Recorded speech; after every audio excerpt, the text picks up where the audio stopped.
Hello everyone, welcome back to Film and Flash, and today we'll be reviewing the Polaroid OneStep Sx-70 Polaroid land camera. That's a lot of words. We're just going to call it the OneStep Sx-70 for this camera, for this video. This is a very simple camera. It was produced in 1977. It was considered a very simple point-and-shoot camera. This is kind of like a precursor to the later Polaroid 600 models. However, this one takes Sx-70 film, which is great for people who are looking for the Sx-70 film quality. However, they don't want to spend the amount of money it would cost to buy a real Sx-70. Not real, but as in the sense of the brown leather foldable SLRs that are famous today. Now, the cheapest one of those sells for about $100 nowadays, as opposed to you can usually pick up one of these at a thrift store for like no more than $20. I don't think they're really worth more than $20 personally, simply because it's very simple. There's not a lot to it to make it inherently valuable.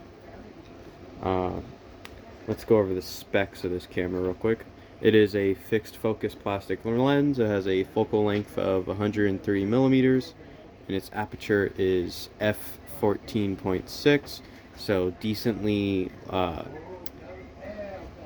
probably decently well in high light, but it would definitely be lacking in low light, which is when you would need this General Electric flash bar. You get 10 shots, 5 on each side. It's about $20 for one of these. I don't recommend them unless you really want to shoot in low light situations, which it does great then. It's just like a regular flash. It's really bright. The problem with that is it's a lot of money, and if you do a lot of low light shooting, it's going to be a lot of extra money on top of the fact that the film for this is $20 for 8 photos. So you got to really think about how much money you're willing to spend. If you do low light photography, the General Electric flash bar is a great option. The Impossible Project, I believe it is, or Brooklyn Film Camera, one or the other, maybe even both, make a reusable flash, like a LED digital flash, which will plug into one of these cameras, which is another great option I recommend if you are looking to do permanent low light shooting. Like if you're going to do it for a long time, and maybe not just a fluke thing where you want to do maybe 10 low light photos, just shoot a pack in low light, call it a day. If you want to do it all the time, say you're like doing night photography, then that's one of those things where you'd want to get a digital flash bar. Okay, so regardless, it has fixed focus, and it has no way to adjust manually, so yeah, do with that what you will. You're not going to be able to get really good in focus shots with this camera. The shutter speed is from automatic, so it's an automatic shutter speed. You cannot adjust it manually. It ranges from 1/60th of a second to 1/200th of a second. Not that good. 1/200th of a second is not going to let you take pictures of anything really fast moving. Maybe somebody walking might not come out too bad, but running and that is like running would be kind of pushing it, I imagine. And then 160 as far as low shutter speed, it's decent. It's decent. It's honestly what you'd usually be shooting with regularly would be like a 160 for still photography anyway. So for still photography, that's actually really good. And it's automatic shutter speed, which I don't know how it would know what to do it to. I think it is based on lighting. I think that's what it is. So it's electronically controlled, so based on how much light is how much it adjusts the shutter speed to.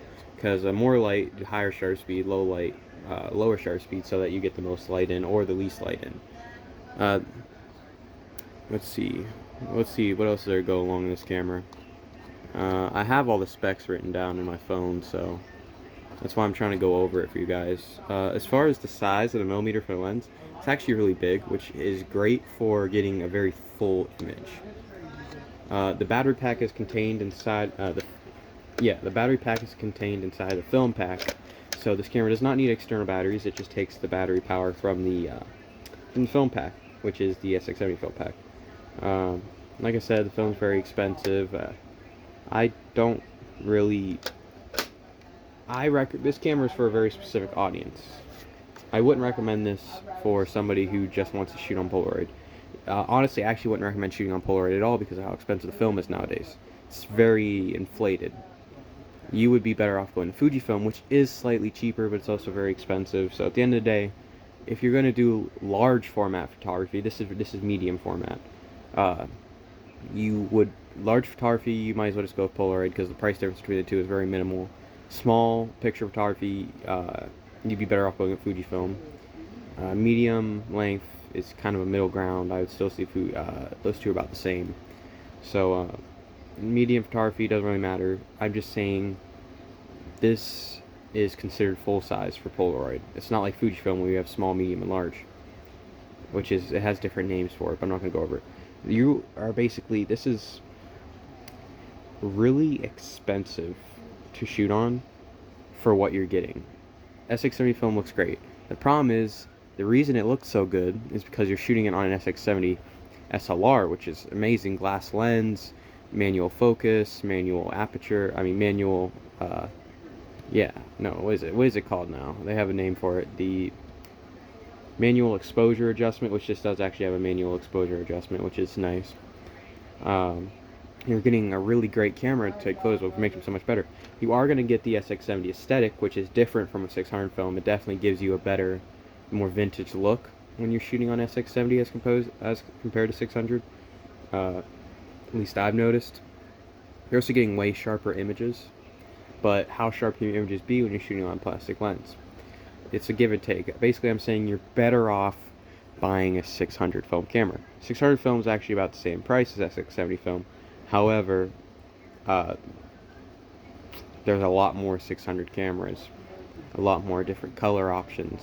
This is a very limited camera. This is, if I'm not mistaken, the only simple Sx-70 film camera Polaroid made. They did make cameras that could accept Sx-70 film, but I'm talking about one designed specifically for it. I know I'm kind of rambling on. It doesn't make a bunch of sense. Only buy this camera if you really want to shoot on Sx-70 film, but you can't afford a more expensive Sx-70, and you're okay with spending a lot of money it costs for film. In general, shooting on film nowadays is stupid because of how expensive everything is, but I still like film, so if you're willing to pay the money, go ahead. I don't care. Let's go over how to use this camera. First off, you're going to want to push this forward. That'll smack this bad boy down. If there's a film pack in, grab it by the blue tab, pull it out. If there isn't a film pack, take the pack, open it up, stick the two silver terminals facing down with the little pull tab sticking out towards this way. Ram that bad boy in until it won't go back anymore. Pop this up till it clicks. It should eject the spent film cartridge. And then, well, believe it or not, you're ready to go. This is what you use to take the picture. Everything else is touch and go. This tells you how many pictures you have left. You get 8, but it might say 10, because back then that's usually what they said, because that's what it was. This is all the way lightened, and then this is all the way darkened. You can usually put it on medium if you kind of want just a natural exposure, and then you can compensate depending on your lighting environment. This is your viewfinder. You look through here to see through it. It's a decent viewfinder. It's nothing special. It's basically just looking through a square. It's not going to be the most accurate, but if you look at where it is proportion to the lens, it's actually not too far away, so you're going to get decently accurate shots, which is a good positive. Some positives about this camera: lightweight because it's basically all plastic. It's like a kid's toy. It actually is pretty for what it is, believe it or not. It's actually a very famous camera. It's featured in a lot of movies. Lego actually made a copy of this camera, which is very neat. It has the little iconic Polaroid rainbow stripe going on it. And there's a lot to like about this camera. The fact that it accepts a flash is unique. You know, the newer 600 film cameras all have a built-in flash, which is reusable, which is great. That is a plus for 600 film, which is why, well, this is a whole nother thing. If you're going to shoot low-light photography, you should probably get well, if you want to do it on Polaroid, and you like instant camera, it's a whole, you should do it on 600. Because usually you do get a built-in flash unit, which is way more affordable than having to spell out the extra $20 every time you go to shoot low light photography. Yeah, it's lightweight. It's decently durable. I mean, if you drop it, it's probably gonna break, but You could argue that for most cameras. It has a little neat little cheap strap. It's gonna annoy your neck because of the material. If you wear it long enough, obviously, but it's not too heavy, so as far as the weight around your neck goes, it's not gonna be too bad. Uh, for how small it is, I'd recommend putting it in like a pouch or something. Then you can have a more comfortable strap. Okay, let's go over the manual. OneStep. This is the full 1-year warranty. It's obviously expired. I don't know how expired it is actually. So this is how to use the camera. We already went over that. It tells you how crisp, well-exposed snapshots outdoor and bright daylight and outdoors with flash distance at 4 to 8. You know, whenever I go through these, it takes forever. So I recommend leaving the video now if you've already gotten all the information you need. Because for more or less, I'm just going to go over this, and maybe there's probably some more information in here that might be helpful. But also, I've called this number before. It's not owned by Polaroid anymore. It's some weird random company. It's telling you how to take outdoor photos, which this is probably really helpful information. And you know you can get all these manuals online, so basically everything I say in the video you can kind of just get online by looking at the manual. It kind of tells you everything. Oh, I mentioned this in some of my videos before. Taking pictures in hot weather versus cold weather does actually affect how your picture's going to develop and how it's going to look.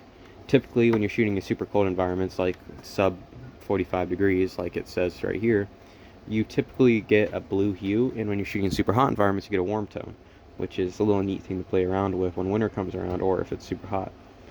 Film and flat, holy crap. Check that out, guys. A little shout-out reference from 1977.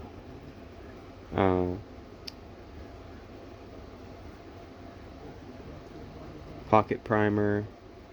I actually don't know what that means. Oh, here's some information about the lens. 103 millimeters f14.6, which, yeah, like I said, literally everything I told you can see here. Everything. Oh, and it does actually have a slot for a tripod based off. It says it does. Slot for Pronto tripod mount. Ah, down here. Apparently you can slide it on a unique type of tripod mount, which if you do like tripod shooting, that's a little negative for you. You could always duct tape it to the tripod.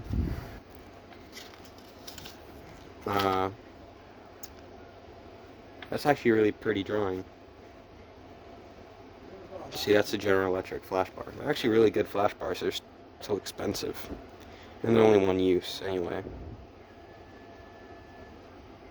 It says always consider a flash bar with the camera pointing away from you, because yes, you're going to get so blinded. Oh, look at that. Some little vintage photos.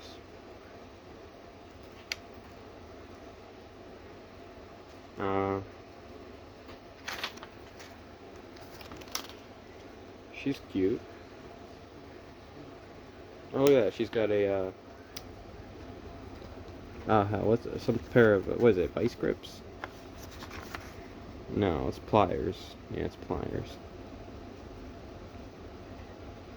I mean, it's basically, it literally tells you like the exposure and everything. Like, this is actually good advice for real life, not real life. Advice for any camera. Instead, before you watch a YouTube video, look up the manual online. Or if you have the manual, you should just read it. Because like most of what the manual tells you is probably what you should do. I mean, obviously manuals back then were way more detailed than they are now. You don't get these with cameras anymore. They don't tell you everything you need to do like they did back then. Because back then, they actually cared about what they sold you. A lot of companies nowadays don't care. Here's some little tips for taking better photos. Make them relax. Watch the background, include color, frame scenes carefully. I mean, I don't really see what's so creative about these pictures. Now, see, this picture right here is actually really good. But the rest of these are not very creative at all, if you ask me. Oh, here's the little thing that slides into the camera that goes onto a tripod mount. That's a good photo. A big wheel.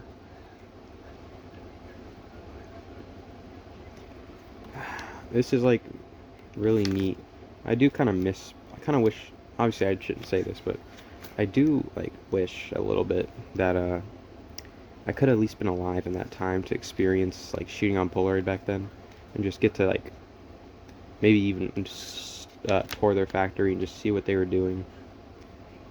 Oh yeah, the rollers inside the film door should be kept clean. It's a big thing on old cameras. Make sure you clean the rollers. Actually, it should tell you how. Remove any specks with a clean lint-free cloth, moistured with water if necessary.